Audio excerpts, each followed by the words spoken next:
What's up, Bills Mafia? Ryan Thomas here, of course. You're tuning in to another episode of the Thomas Take Sports Podcast. This is one that I've been really looking forward to. It's taken me a few days to get it out there, of course, but my thoughts on the rumblings that are consistently, day in and day out, in terms of what I like to call the DeAndre Hopkins watch. It is on, and the rumblings are continuing, day in and day out, in Western New York, at One Bills Drive, rather, that the Buffalo Bills could quite possibly be making a move for DeAndre Hopkins. Not only are the websites saying it, not only is the Twitter machine saying it, but you have friends, former players of DeAndre Hopkins that are stating that D-Hop wants to go to Buffalo and that he feels that Buffalo is the best option for him moving forward. That's big, obviously. If Adam Pac-Man Jones, who is very close with DeAndre Hopkins, says that DeAndre feels like this is the best option for him, that's big news. And it's news that hasn't really been talked about by many other than the rumblings and just kind of speculation. That's all we've really been given. But I just want to talk about the potential of this move and what it would do to the Buffalo Bills, what it would mean for the Buffalo Bills, rather, and how it would actually change the Buffalo Bills moving forward. Now, the Bills have had, 3 successful years in a row in terms of relevancy, in terms of getting to a stage. Have they come up short? Certainly. Have they not gotten to where they need to go, which is the Super Bowl? 100%. But an AFC title game, 2 divisional round exits, not where the Bills want to be, but you think of the 17 years of the playoff drought, you think of the few years, after they drafted Josh, their offense was a little shaky, the defense was okay, but it just wasn't coming together until they went out and they got a guy by the name, I think his name's Stephon Diggs. Yeah, I think that was who they went out and got, right? That changed the fortunes of the confidence of the offense, changed the fortunes of, respectability, talent, putting some eyeballs on the Buffalo Bills. But once they went out and got Stephon Diggs, what took place in particular at that wide receiver position, I've touched on it on previous shows, and to put it mildly, not a whole lot happened there. Not a whole lot has happened at the wide receiver position since the Bills traded for Stephon Diggs. Matter of fact, in the Josh Allen era, the Buffalo Bills have not drafted a wide receiver in the second round or higher. Now, one time, Gabe Davis, not a second-round pick. Khalil Shakir, not a second-round pick. Isaiah Hodgins, now with the New York Giants, certainly was not a second-round pick. So, going into this draft, a lot of, draft experts, talent evaluators, mock draft analysts, whatever you want to call them, podcasters like myself, they're talking about whether or not the Bills should actually take a receiver in this year's draft. And the question is, whenever you have to ask a question, whether they should or they shouldn't, that means that the position group in particular is not that deep, outside of the top 15 picks, that the good elite of the elite receivers in a draft class are typically taken in that range of the first, 10 to 15 picks. Buffalo picks 27th. So they're not going to necessarily be in a range to get arguably one of the highest rated receivers, but that's what they got their scouts for. They're going to check the scouting charts. They're going to check the scouting circles. They're going to visit with a lot of universities, go to a lot of different pro days, and check out the wide receivers and see what they can get. Does that necessarily mean that they're going to end up being a first-round pick? Probably not. Probably not. If they're not going to get one of those top guys, if one of those 2 guys, or maybe 2 of those 3 guys are gone by the time the Bills pick, and they don't make a move prior to that, like a DeAndre Hopkins trade, the Bills have changed their wide receiver room with Trent Sherfield, with Deontay Hardy. Not against those moves at all. You guys know I like those moves, low-risk, high-reward moves that fulfill their need as well. We're allowing them to acquire talent that was within the confines of the constraints, rather, of their salary cap situation. Whereas going out and getting a guy like DeAndre Hopkins, would change the way the Bills are viewed right now. This is very important. In terms of the way the Bills are viewed right now, you have the hierarchy of the AFC that, of course, features the Chiefs, of course, features the Bengals, and you go on the dry erase board and you're looking at who these teams have drafted in the last few years. Well, the Chiefs had 7 of 11 starters on defense that were rookies en route to winning a Super Bowl. The Bengals were in the cellar a few years back. They drafted Joe Burrow, but not only did they draft Joe Burrow, they went out and they drafted T. Higgins first in the second round of that draft, and then 1 year later they went out and got Joe Burrow's buddy, Jamar Chase. Whereas the Buffalo Bills have not continued to build around Josh Allen. I think this offseason, rather, has recognized that they have missed in that department, which is why they felt the need to go out and get some of these offensive linemen to try to protect Allen from not only getting hurt, but as well as Josh Allen himself in terms of the style of play that he plays with. And some of those guys I really like. They, once again, buy low, low risk, high reward, guys with really good starting experience like Connor McGovern and the lineman Andrews that they signed from the LA Rams, who was one of the starting linemen on the Rams Super Bowl team, of course. So what I mean to say in this regard is that the process has already begun in terms of them doing their due diligence and trying to be better about how they build around Josh Allen. That process has already started. What hasn't started yet is turning an idea into a reality. Right now, this DeAndre Hopkins news is only an idea. It's not a reality yet. Who would have to go to Arizona? What would have to go to Arizona in a potential trade? And everybody's speculating on that right now. Everybody is trying to wonder what should go to Arizona in a potential trade. And the question should not be what goes to Arizona in a potential trade. What's off the table already is a first-round pick. What's off the table already is a second-round pick. Should be off the table is a third-round pick.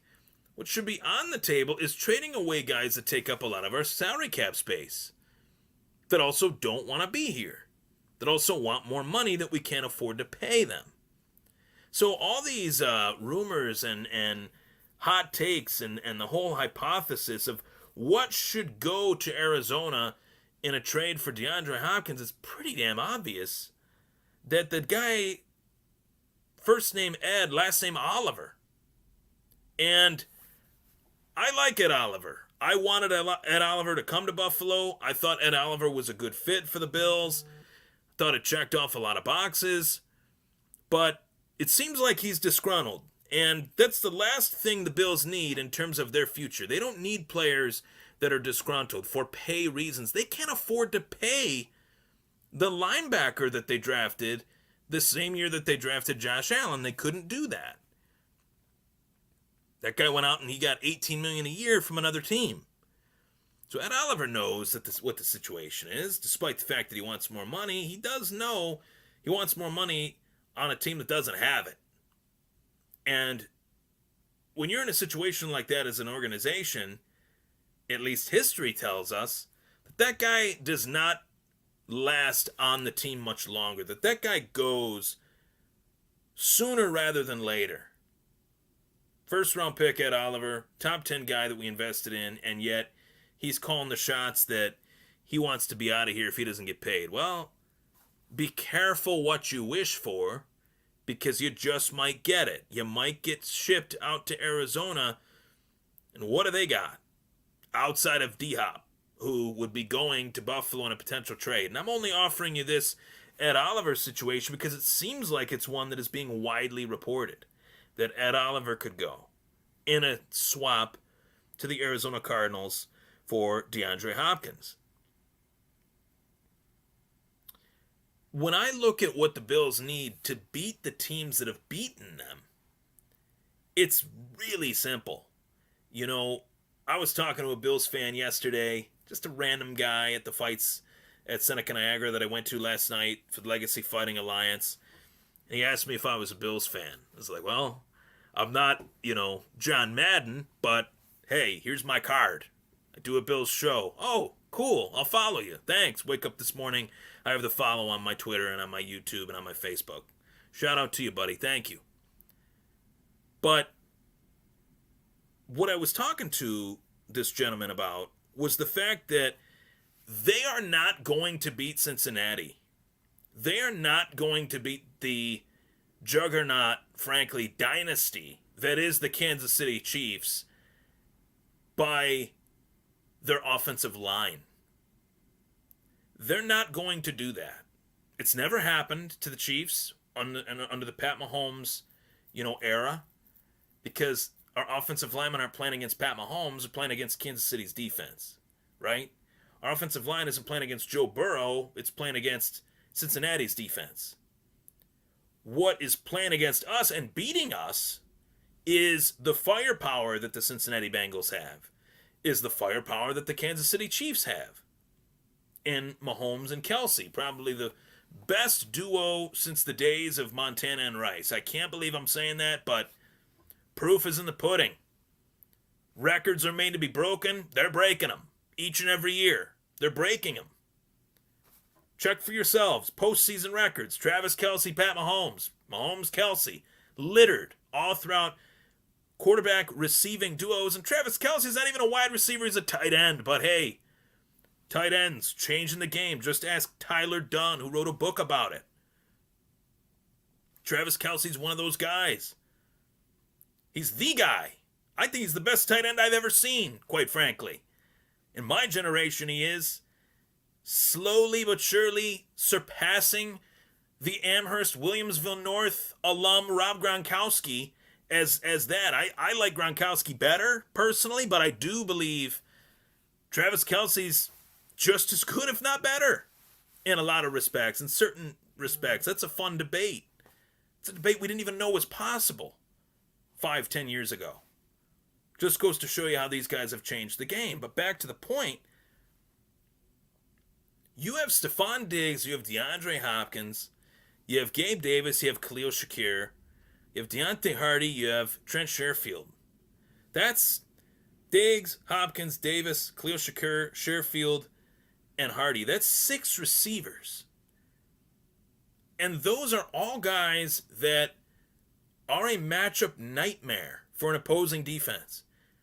Pick your poison with that. I didn't even mention the tight end on the Buffalo Bills, Dawson Knox, who had a breakout year 2 years ago, unfortunately went through a tragic circumstance, losing his brother last season unexpectedly, tragedy that rocked him and his family, of course, and it changed his game last year. I really feel that set the tone for his season, and how, I say that with all due respect, how could it not? If I was out there and playing in the NFL and something happened to my brother, I wouldn't really be thinking about the National Football League and my career. I'd be thinking about my mom, my dad, my family. Your head's just not in it.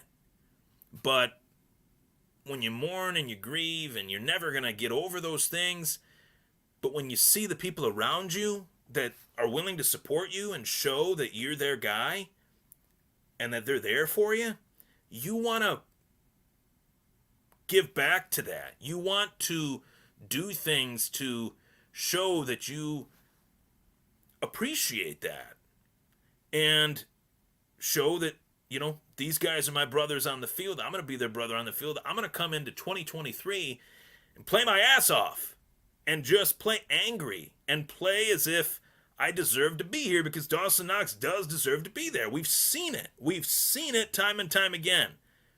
There's just glimpses of it that aren't as consistent as we'd want them to be.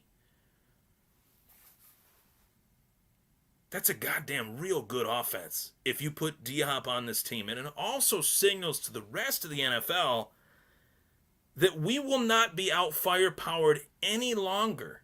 And we will leave no stone unturned towards winning the Super Bowl. Brandon Beane, the clock is ticking. The window is closing on a Super Bowl, because the window already closed. One of them already closed in terms of winning a Super Bowl while Josh Allen was cheap. That's over.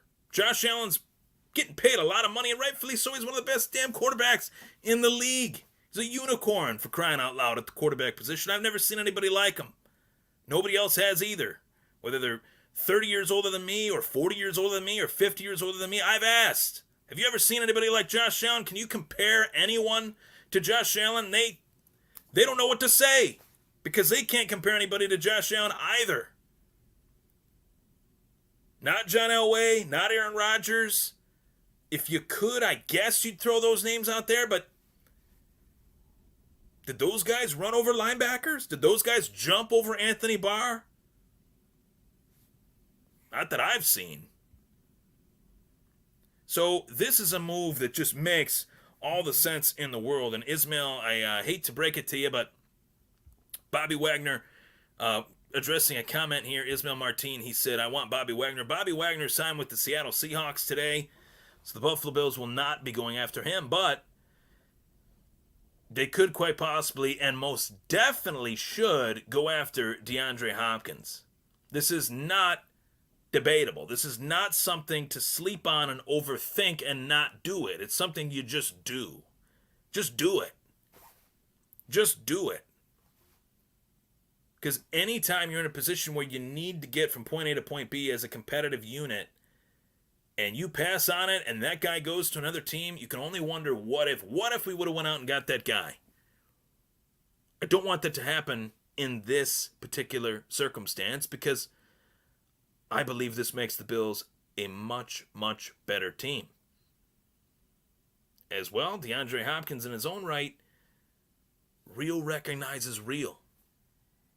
Real recognizes, where am I at in my career right now? I'm playing for the Arizona Cardinals. They just hired this defensive coordinator that is more of a defensive-minded guy, obviously. Who's my quarterback? Colt McCoy as of right now, because Kyler Murray destroyed his knee. And let's be honest, when Kyler Murray had two good knees, was he Josh Allen? Kyler Murray had two good knees. Was he somebody that you could rely on as a franchise quarterback? Well, the Arizona Cardinals didn't even think so, because they put a film clause in his contract mandating that he'd watch 4 hours of film per week, telling him that he just needed to do his job, and he wouldn't even do it. Pointing his finger at DeAndre Hopkins, telling him what he needs to do to make his play better. D-Hop didn't like that, and I don't blame him, because D-Hop has played with some garbage quarterbacks. I say garbage with all due respect. Go online right now. Go on Pro Football Reference. Go on any of these sites and look up the names of the quarterbacks that DeAndre Hopkins has played with over the course of his career. The fact that this man has even amassed consistent 1,000-yard receiving seasons with some of these quarterbacks is astonishing. Truly.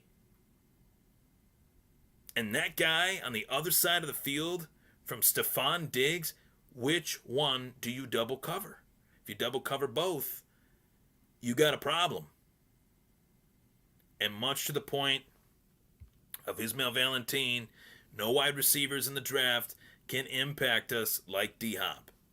And I'm of the opinion that the window of opportunity is there.